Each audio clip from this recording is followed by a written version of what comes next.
The workhouse was one of the hallmarks of Victorian Britain. In an era before the welfare state, it was home to the poor and unemployed who had nowhere else to turn. But to stop it being used as an easy option, the workhouse was designed to be an experience people dreaded. Anyway, Mary, thank you for being such a brave woman. This much-feared institution didn't finally shut its gates until 1948. In just over 100 years, 16 million people had passed through its doors. These were the massed ranks of Britain's underclass, the unemployed and homeless, segregated and stigmatized by a society which regarded poverty as a crime. It's really bad. I know. It's really bad. 1 in every 10 people in Britain today has a family connection to this notorious institution through a direct relative. I think a lot of things were not told to me because she was either ashamed or embarrassed. Oh dear. To keep out the undeserving poor, in today's terms, benefit scroungers, workhouse life was made so harsh that only the desperate would consider going there. Within 4 years, they're sending these people in front of machine guns to fight a war for them on their behalf.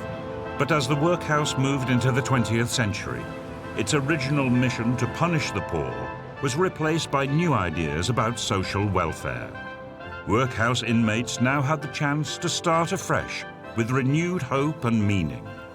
My mother would have been 2. Right. So he would have seen his granddaughter. Yes, yes. Actor Brian Cox and novelist Barbara Taylor Bradford will discover how their families eventually escaped the workhouse. And actress Felicity Kendall will trace her family's workhouse secret from tragedy to triumph in the face of overwhelming odds. That's mind-bending. Well done, Bert, little boy. Fantastic.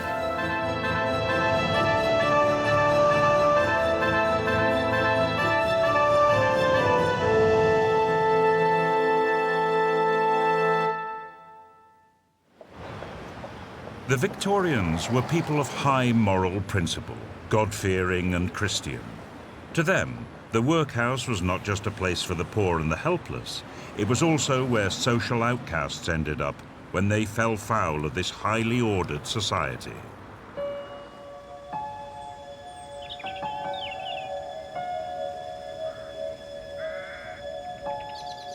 Actress Felicity Kendall's great-grandmother, Mary Liddell, had little choice but to go to the workhouse when she broke this strict moral code. I believe this house has something to do with my great-grandmother, of whom I know nothing. Yes, your great-grandmother, Mary Liddell, did in fact live here. And she would have actually been in this very room at some point where we are now sat. Well, we do know that she married in 1880 to a chap called John Liddell. Yes, the only photograph that I have of my great-grandparents is of John. Felicity's great-grandparents, John and Mary, set up home in the Cumbrian town of Dalton-in-Furness. During 18 years of marriage, they successfully raised 9 children together. But in 1898, at the age of 41, Mary gave birth to a 10th child, Albert, and everything changed. 1898, Albert Edward Liddell. You can see where he was born, in the workhouse.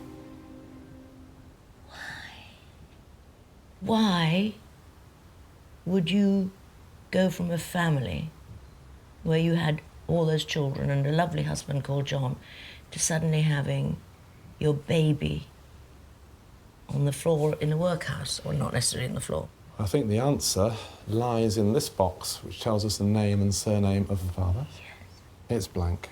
He's illegitimate. Oh my goodness me. So then he would he have thrown her out then, probably? It would appear that John was not happy.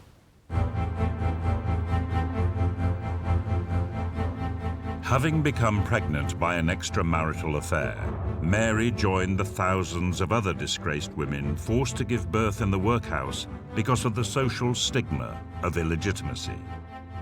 Some workhouses even had special uniforms for these women, waspish yellow and black stripes, calculated to shame them and to warn others to avoid them. Albert was one of 7,000 children born illegitimately every year in workhouses, people who would forever have to live with the stigma of starting life on the lowest rung of society. But soon after Albert was born, Mary managed to escape the workhouse and get a job as a maid, here at High Force Forge. She and little Albert shared the attic dormitory with 5 other staff. Goodness gracious. There's no space at all, and the windows are just, they're on the floor. And little Albert would have looked out onto that exact site of the trees and the snow at some point. And this would have been his first home. It must have been absolutely magical. It's like a little doll's house for a boy who all he knew was the workhouse. To come here, it must have been a little bit like a sanctuary in a sense, you know, a sanctuary of escape. And his mother must have thought, OK, now there is hope. But this sanctuary would be all too short. Soon after Albert's 3rd birthday, there was a knock on the door, and government officials arrived to take the 1901 census. Now, sometimes the mistakes on a census can tell us even more information than the information which has been put in. Yeah. Now, if we have a look here, we have Mary Little, where she's down as a servant, age 44, and we look at her condition of marriage. Now, there's a very big capital M there, which means married. But beneath that, there is W-I-D. Widow. Widow. Now, it would appear that she initially told somebody she was a widow. Why? Being a woman on her own, with quite obviously an illegitimate child, would have had great social stigma. What sometimes happened is the women passed themselves off as widows. Yes. Say, oh, my husband died, that's why he's not with me. The rather horrifying possibility is that when she applied for this job here, she told them she was a widow. Then when the census comes to be filled in, somebody said, well, actually, she's not a widow. Her husband lives down the road. This might have been her undoing. Because we do know at some point after 1901, she ended up back in the workhouse again. And that little M there might have caused it. Oh, my goodness me. In 1901, Queen Victoria died and the Edwardian era began. The Victorian Workhouse had become an institution with a toxic reputation. Like ex-prisoners, former workhouse inmates faced prejudice and mistrust when they came out and tried to get on with their lives. In Ripon, North Yorkshire, Barbara Taylor Bradford's grandmother, Edith Walker, was an inmate of the local workhouse. Like Mary Little, she also went in to give birth illegitimately. Now, Barbara is trying to find out how Edith and her children, including Barbara's mother, Frida, managed to get out. She's examining the workhouse registers. They record when individuals and when families were admitted into the workhouse and also when they left. So many names, so many people I know. passed into that place. It makes you realise, doesn't it? Oh. We have Walker Frida, my mother. Oh, my.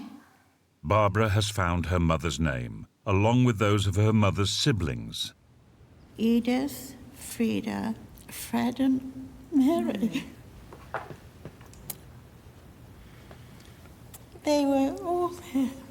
We're all there, yes. Oh, how awful for them.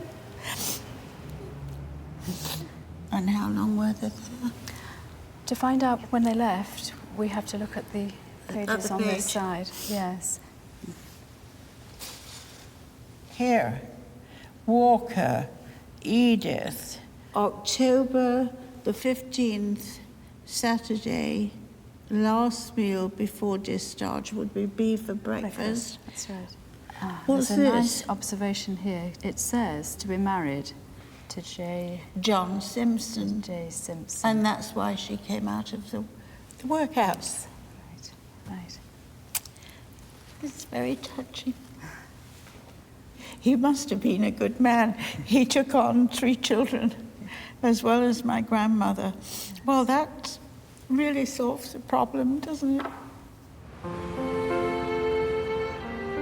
Barbara's grandmother Edith and her illegitimate children left the workhouse on October the 15th, 1910. That very day, they all walked around the corner to Ripon Cathedral, where Edith married John Simpson. But this wasn't quite the happy ending it appeared to be, and before long, Barbara's family would find themselves back at the workhouse gates. The workhouse was designed to provide food, shelter, and basic health care for the innocent poor, whilst putting off the idle poor from using it as a soft option. But by the beginning of the 20th century, it had become a victim of its own success. The pauper inmates were now almost exclusively the old, the young, and the sick. Actor Brian Cox's great-grandfather, Patrick McCann, was an unskilled labourer, an Irish immigrant fleeing from the famine. He had come to Glasgow to find work, but an accident left him disabled and unemployed. Patrick, also suffering from bronchitis, became a familiar face at the workhouse gates. However, the authorities doubted his integrity and branded him a malingerer, someone who was trying to cheat the system. Malingerers and others of questionable character. Bastards. Living in Glasgow's poorest districts, Patrick's health got worse and worse until he eventually ended up here at Garthlock Asylum, outside the city.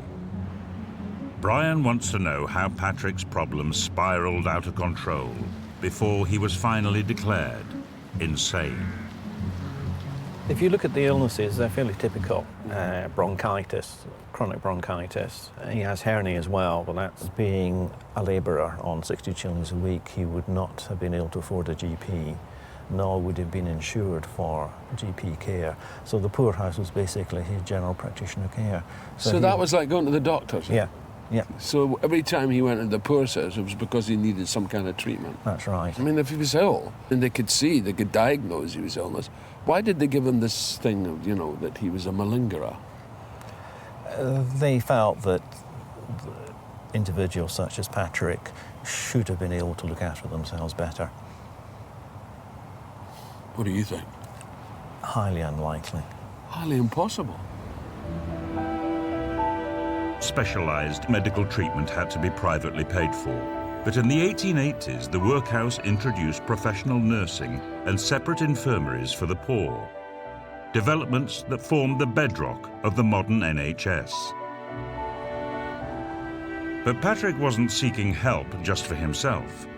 His wife had died, making him a single parent in sole charge of his 6-year-old son, Brian's great-uncle, Samuel. He applied to have Samuel taken into care, but from the records it cleared that they refused in the first instance. Why would they refuse? It was not normal to take up a parent's request like that at the time, because that would seem to be that you were giving in to the parent. If they accepted Samuel in, they would probably have thousands of parents trying to bring their children in to be fostered out, which was not their policy. Is it nowhere taken into account that this boy has lost his mother? His mother's died, and that his father is a single parent? Not at that time, because there would be many children with either mothers or fathers looking after them, i.e. in single So who parent. was expected to look after them? His father was expected to look after him. And also work? And also work. He's just emblematic, my great-grandfather, emblematic of an epidemic of poverty. And he's trying to give validity to his life, you see that. You see that he's trying to deal with his son, he's trying to deal with... And his own dignity, you know, this endless attack on your dignity. He just fought the system. He said, no, No, I'm battling on. So there's something heroic in his story in the end. Sorry, it's very upsetting, this. The man was trying to make sense of it. And I think that's the legacy that he leaves his great-grandchildren, is trying to make sense of it.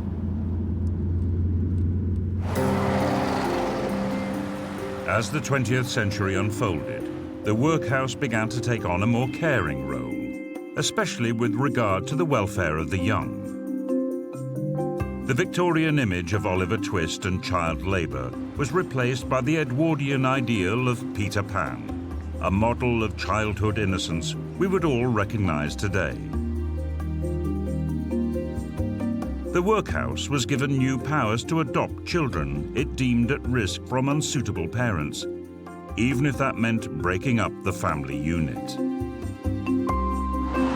Felicity Kendall's great-grandmother, Mary Liddell, stood accused of squandering her family security by having an extramarital affair.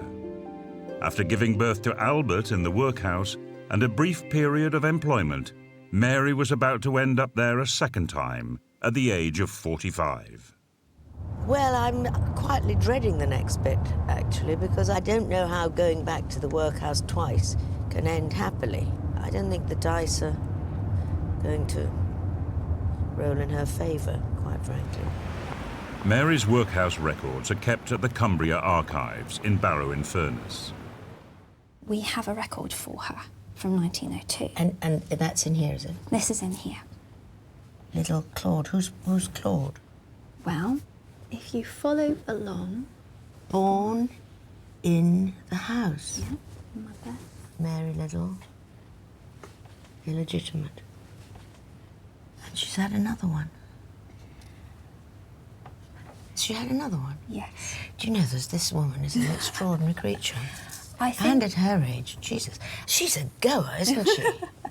But where's Albert? Shouldn't he be here? He should. So where is he? Well, if we go to the minutes of the Board of Guardians... Medical officer's report. Recommendation. Albert Edward Liddell, aged 4, be under the control of the guardians until he attain the age of 18 years. He's taken into the control of the guardians. This is too much to bear. It's a new practice that has come in. The Board of Guardians is allowed to adopt children that they feel are in danger. Children whose parents have died, children whose parents are in prison, or children whose parents are of a low moral standing. And I really think that they would have tarnished Mary with that brush, whether or not she deserved it. And it's this Victorian ideal that if a woman has an illegitimate child or a child that's the result of adultery, the woman is responsible for the sin. It's heartbreaking. In 1902, Albert was taken into the custody of the workhouse in Ulverston in Cumbria. Previously, only orphans and abandoned children had been adopted by the guardians. Now, any vulnerable child could be forcibly removed from its parents and taken into care. That year, there were over 7,000 children like Albert in workhouses across the country. The earliest examples of a child welfare policy we still have today. At Ulverston, Albert was housed in a special children's block and segregated from the adult inmates, including his mother. 12 months after he was taken into care, Mary applied to the guardians to try to take Albert back. This is July 1903. So this is a year after Albert's been adopted. The application of Mary Liddell for her son Albert, who had been adopted by the guardian, be not granted. Oh dear, this is getting grimmer by the minute, isn't it? So Albert, at this point, she cannot have back. No, she's lost all parental right to him. Yes. Albert, little Albert. And he was, how old was he now then? He would have been 4, almost 5, I think. Almost 5. In Scotland, a different type of childcare scheme was being tried. Rather than raising pauper children inside the workhouse, they were fostered out to new families far away, offering them the chance of a new life. Brian Cox's great-grandfather, Patrick McCann, sought to have his son Samuel fostered out. He was initially refused. When Samuel was 10, the authorities relented and agreed to send him to a family in Ayrshire. The farmstead Samuel lived in is now derelict. So where have you brought me now? This is where Samuel would have been boarded out, fostered out to this farmstead here. As you can see, it's a far cry from Glasgow and the Cacaddens and Barnhill. You can actually see the sky here a wee bit. Well, this is actually the Doon Valley. Oh, this is Burns. We're right in there. This is you banks and braes of Bonnie Doon. Well, you can see How can you bloom so fresh and fair? You can see the banks and braes here very easily. And this would be the suit of clothing, the set of suits of clothing he'd be issued with. And then each year he was here to get another new set of clothing, and it would enable him to be otherwise indistinguishable from any local boy. The last thing they would want to do would be to make him appear a pauper in this particular area and perhaps be called So a lot names. of this, I have to admit, there's quite a bit of care has gone into this. Yes. Just when you're about to write somebody off, you just suddenly see something like this, which is very dear. So would these be the dwelling houses? Yes. These would be the farmstead dwelling houses where farm servants and their families would live. And he would be with the farm servants? He would be with a farm servant, yes. By coming here, Samuel could start a new life, very distant from his life in the slums. We've spent 4 years since he first went into the poorhouse with his father. And it's taken Patrick all that time to convince these people to put his boy into care. Yes, yes.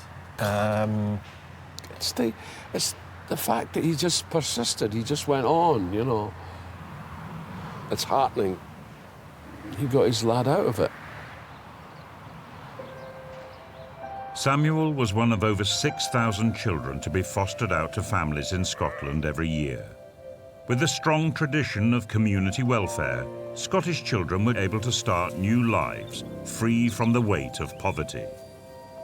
The success of bringing up children in crofters' cottages like these led to the scheme being adopted in England at the end of the 19th century, paving the way for the modern foster home system.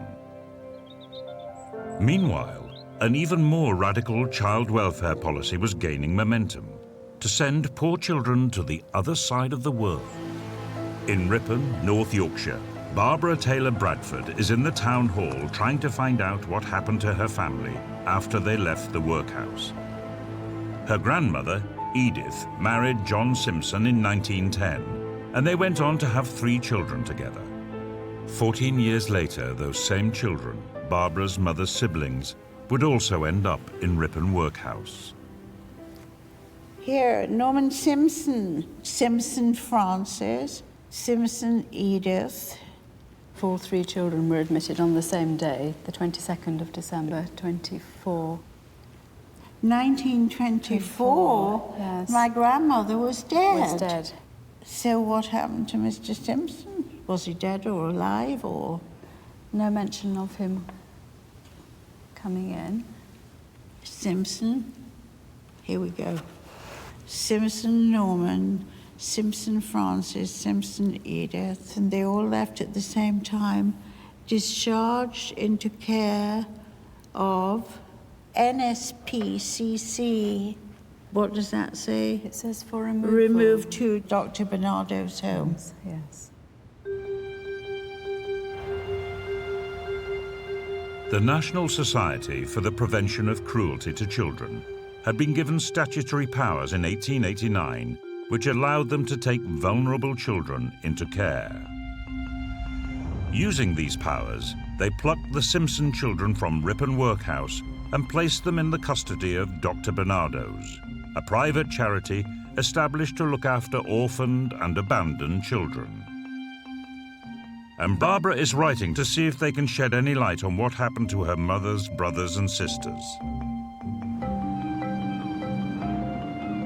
In Cumbria, Felicity Kendall's great-grandmother Mary Liddell had to give up her son Albert to the workhouse when she was pregnant with another child, Claude. Having lost Albert to the system, Mary then lost Claude when he died of diarrhea aged 18 months, a common cause of infant death amongst the poor. Claude would have been Felicity's great-uncle. He is buried in Ulverston Cemetery. Is that the number of the grave? The grave number's 344A. Just I line them up using those headstones there, and it's in this area. Oh my goodness. With there not being a headstone, it's difficult to identify it precisely on the ground. Can I leave you at the graveside? Yes, yes. I wouldn't do flowers, because I'm Jewish, so I'm just going to lay some stones. There's your view, little Claude. Oh dear, oh dear. Well, I think the thing about Mary, one of the things that I'm taking away from her story, is that it was tragic, and this obviously is the ultimate tragedy.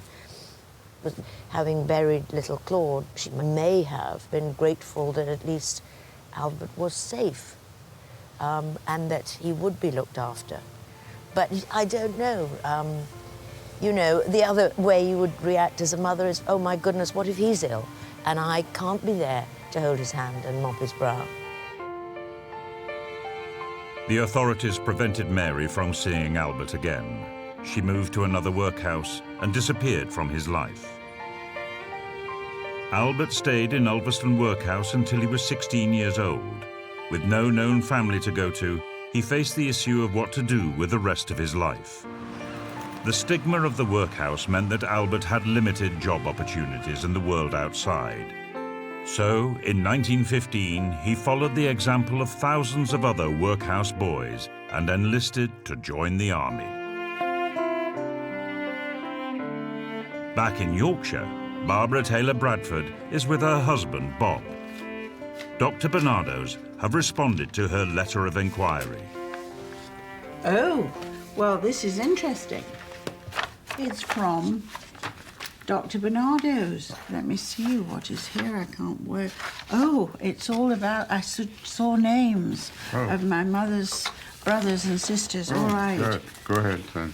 Frida's mother married John Thomas Simpson, and he is stated in the records to be often unemployed and a drunk.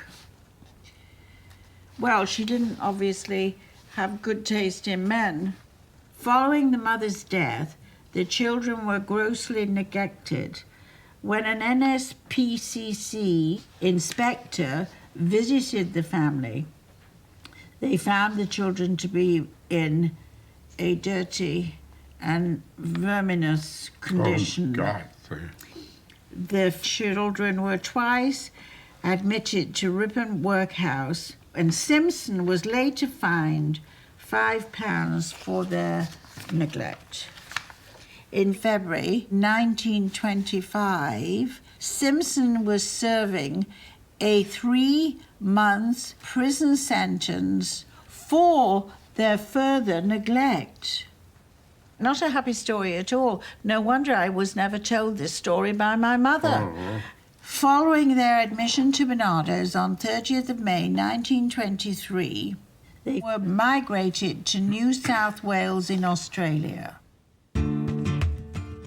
Barbara's aunts and uncles were sent to the colonies as part of a wider scheme that dated back to the 1700s to resettle poor children thousands of miles away from their parents and the roots of poverty. In Scotland, Patrick McCann's youngest son, Samuel, was living with foster parents in Ayrshire, almost 100 miles away from his father and home city of Glasgow. Patrick also had 2 grown-up sons. They too had left Glasgow and moved to Dundee on the east coast of Scotland, leaving Patrick alone in his battle against chronic illness and poverty. As a disabled man with no family support, Patrick had not only given his last child, Samuel, over to care, he'd also given up his rights as a parent. Glasgow liked to foster well away from Glasgow city itself. And the reason for that was quite simple. It did not want the parent to suddenly turn up. And in fact, it would not tell the parent where their child was fostered. So they didn't know where their child was? No. So we imagine that when Patrick said goodbye to Samuel, Yes, there was the distinct possibility in Patrick's brain that he was never going to see him again? that's right. Yes, he might never see him again, because And equally, the little boy would feel the same. probably feel the same. If he knew what was happening, he'd probably feel, well, that might be the last time I see my father and my brothers. And you will. That's scary. The assumption was that he'd stay with his foster parents till he became of age 14. Do we know what happened to him? We know that he went to reside with his brothers in Dundee. So he went to Dundee. Yeah, see, And more than that, we know that his father turned up in Dundee, and that's the last recorded occasion we have So when Patrick Senior actually got to Dundee? Yes, we know that all the three brothers were residing in Dundee in 1908, and their father came to see him. And that's the last recorded occasion when we see in these records the family being together, the father with these three boys. 1908. 1908, for at least a month. Clearly, they made an effort to get back together as a family. But no women, you see. That's the problem. Except 1908. Yes. Oh, my God. My mother would have been 2. Right. So he would have seen his granddaughter. Yes, yes.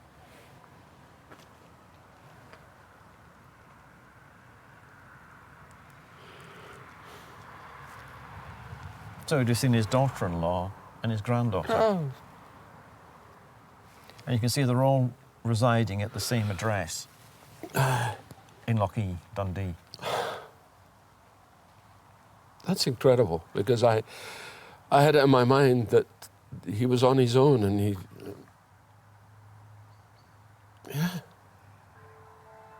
Yeah, he was his wee granddaughter. She would have been 2.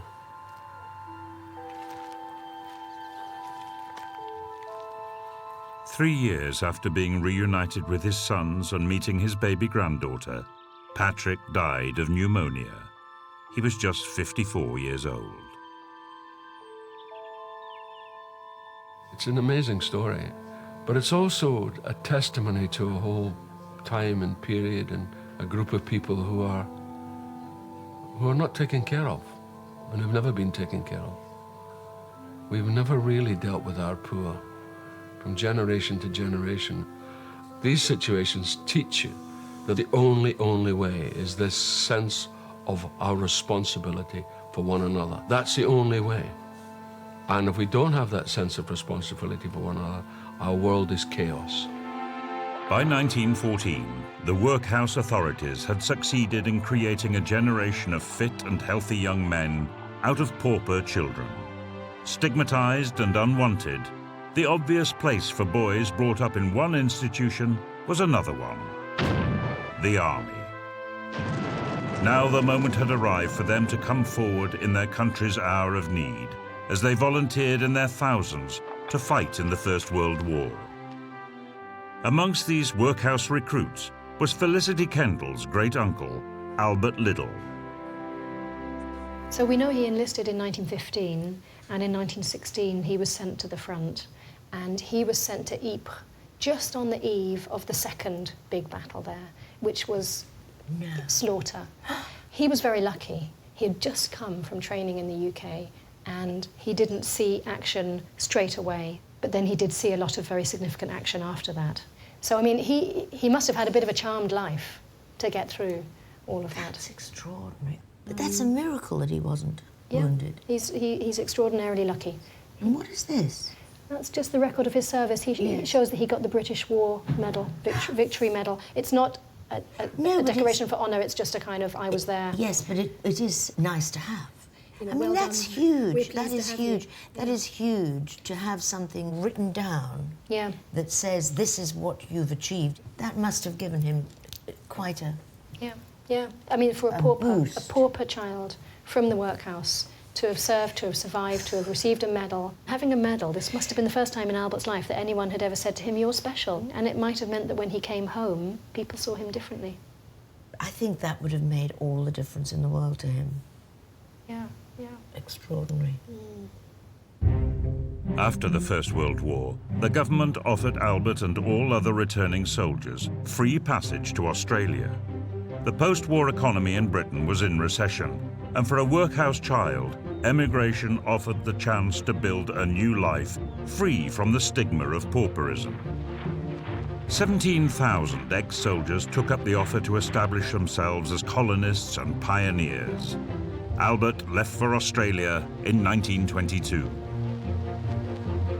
Barbara Taylor Bradford's mother's siblings all ended up in the colonies as well, but they didn't volunteer.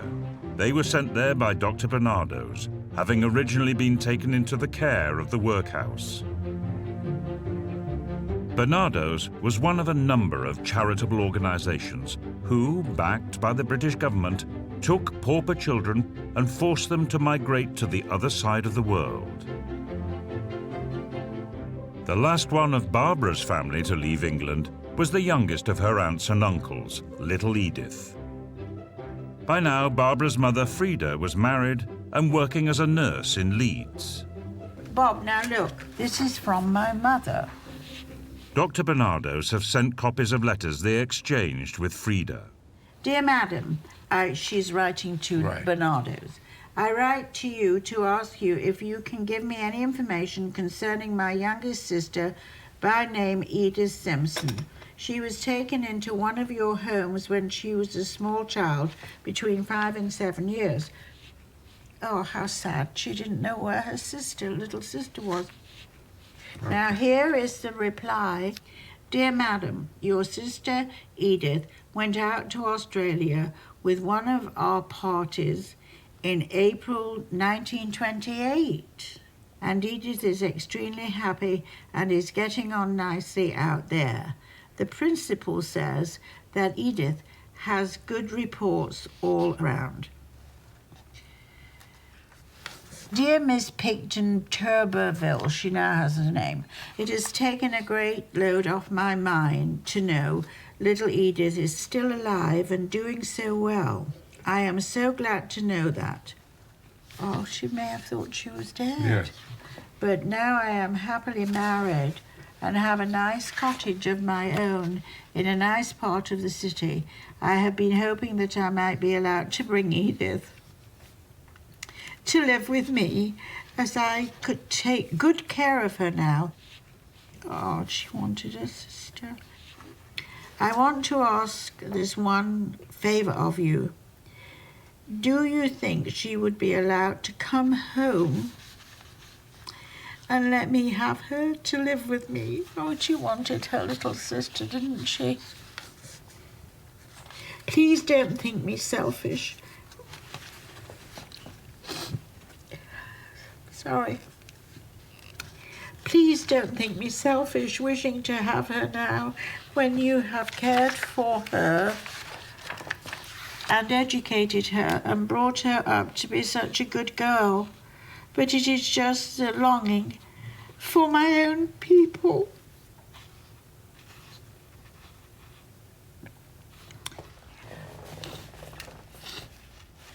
My mother must have longed. She says it, my own people. Yes, of course. It's tragic, this whole thing. Dear Mrs. Taylor, I write to say that I am afraid we could not bear the expense of bringing Edith back to England, even if it were decided it would be well for her to return. I am not quite clear from your letter when you say that you would like to bring her back, whether it would be possible for you to pay the expense involved. Now, this is going to throw you, which would be from £32 to £36. But they The didn't. expense. But they didn't have it, Mummy and Daddy. They I didn't- mean, didn't have that kind of money to spare.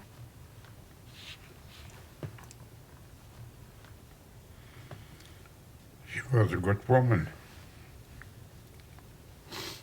Well, that I know. She really was.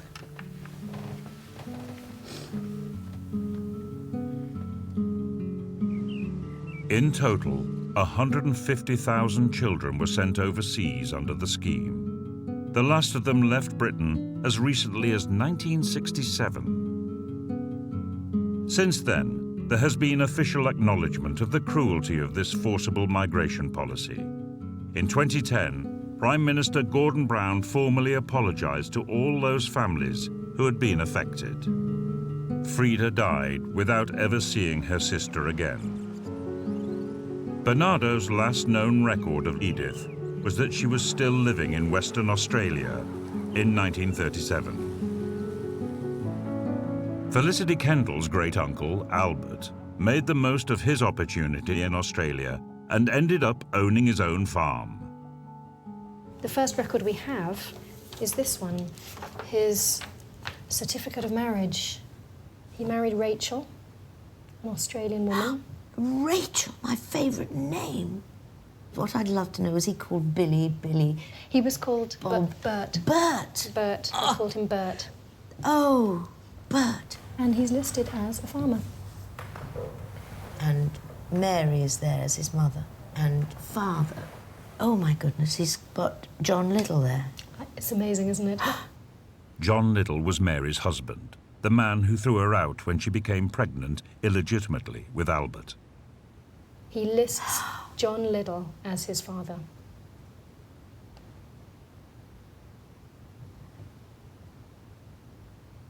That's mind-bending. He has joined his family together. He's got John and he's got his mother on the same piece of paper that he is on, and he's sort of legitimized himself. And I think that is one of the incredibly important things in this story, is that he's come from nothing, totally legitimate and the bottom of the heap and not respectable. And he ends up with respectability. Yeah.